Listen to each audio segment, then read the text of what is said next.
6월 25일 목요일 미국 시장은 어제 정규장 마감 후 발표된 마이크론 사상 최고 실적이 가격에 박히면서 메모리 생산자 자리는 폭등, 메모리 소비자 자리는 폭락이라는 정반대 자리가 같은 날에 같이 들어왔습니다.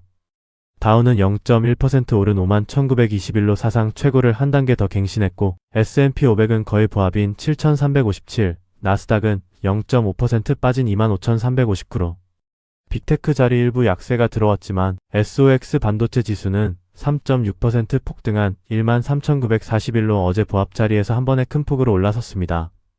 러셀 2000은 0.7% 오른 3,008로 받침이 같이 들어왔고 VIX는 18.89로 어제 18.63과 비슷한 자리를 유지했습니다.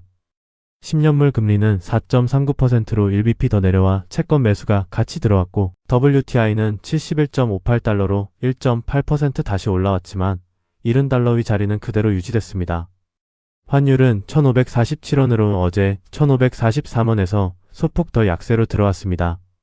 한 시각에서는 메모리 슈퍼사이클 가정이 마이크론 실적으로 한 단계 더 단단하게 박힌 자리라는 해석이 같이 나왔고 다른 시각에서는 메모리 가격 상승의 비용 압박이 가전자리로 옮겨가는 자리가 같이 들어오면서 같은 사이클의 양면이 같은 날에 또렷하게 보였다는 자세도 같이 나왔습니다.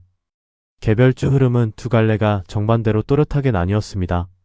생산자 자리는 폭등이었습니다.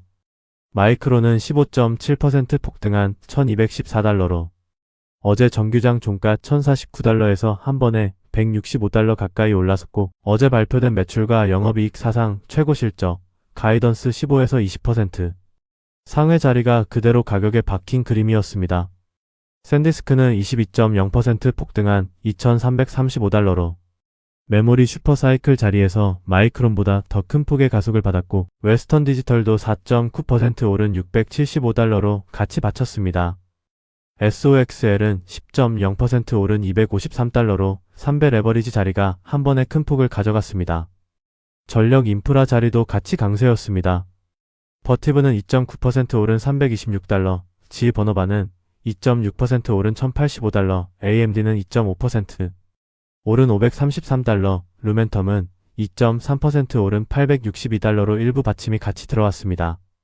반대편은 같은 메모리 가격 상승이 비용 압박으로 작용하는 자리에서 폭락이 들어왔습니다. 애플은 6.1% 폭락한 275달러로 2025년 4월 이후 가장 큰 하루 자리에 들어왔는데 한쪽에서 애플이 메모리와 스토리지 비용 상승을 더 이상 흡수하지 못하고 가격에 올려 반영한다는 공식 발표가 같이 들어왔습니다. 맥과 아이패드에서 최대 500달러까지 가격 인상이 같이 들어왔고 시장에서는 다음으로 아이폰 가격 인상이 이어질 자리라는 해석이 같이 부각됐습니다. 델도 5.7% 폭락한 409달러로 같은 메모리 비용 압박 자리에서 같이 흔들렸고 메타는 2.7% 빠진 543달러, 알파벳은 0.8% 빠진 342달러, 엔비디아는 1.6% 빠진 196달러, 브로드컴은 0.8% 빠진 379달러로 픽테크 자리도 같이 약세에 머물렀습니다. 한 가지 더 짚어야 할 점은 어제 메모리 슈퍼사이클 가정이 한 단계 더 단단하게 박힌 자리가 오늘 같은 사이클의 다른 자리에서 정반대로 비용 압박의 자리로 박힌 그림이라는 것입니다. 오늘 배운 점은 같은 사이클의 한 신호가 자리에 따라 정반대 가격 반응을 만드는 이유는 무엇인가, 그리고 메모리 가격 상승 가정이 다음 단계에서 어디로 옮겨가는가입니다. 어제 미국 시장에서 마이크론 사상 최고 실적이 메모리 슈퍼사이클 가정을 한 단계 더 단단하게 박은 자리라는 자세가 잡혔습니다. 오늘 미국 시장은 그 자리에서 두 갈래로 정반대 자리가 같이 나왔습니다.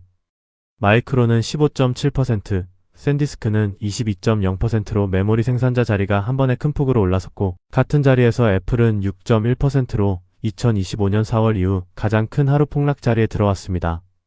비유로 보겠습니다.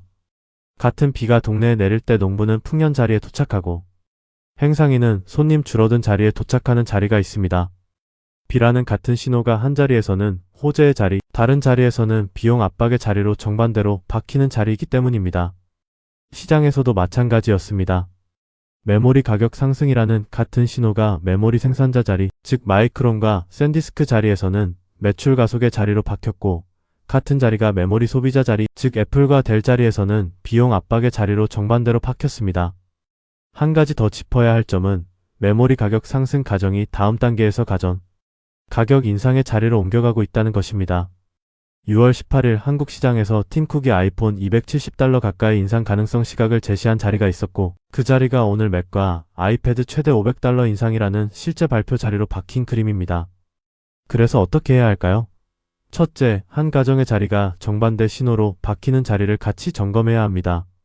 메모리 슈퍼사이클의 호재 자리만 보지 말고 같은 사이클의 다른 자리, 즉 메모리 소비자의 비용 압박 자리가 어떻게 들어오는지를 같이 봐야 합니다. 둘째, 가격 상승 가정이 다음 단계에서 어디로 옮겨가는지를 같은 자리에서 추적해야 합니다. 메모리 가격 상승은 다음 자리에서 가전 가격 인상으로 옮겨가고, 그 다음 자리에서는 소비자 수요 자리로 옮겨가는 그림입니다. 셋째, 한 종목 실적의 가속이 다른 종목으로 같은 강도로 번지는지를 같이 확인해야 합니다. 마이크론 사상 최고 실적의 가속이 샌디스크 22% 폭등으로 같이 번진 자리는 메모리 사이클 자리 안의 동조 가속이지만, 같은 자리에서 메모리 소비자 자리는 정반대로 흔들린 자리이기 때문에 사이클 전체의 호재로 단정할 수는 없는 자리입니다. 오늘 공부는 여기까지입니다. 성투하세요.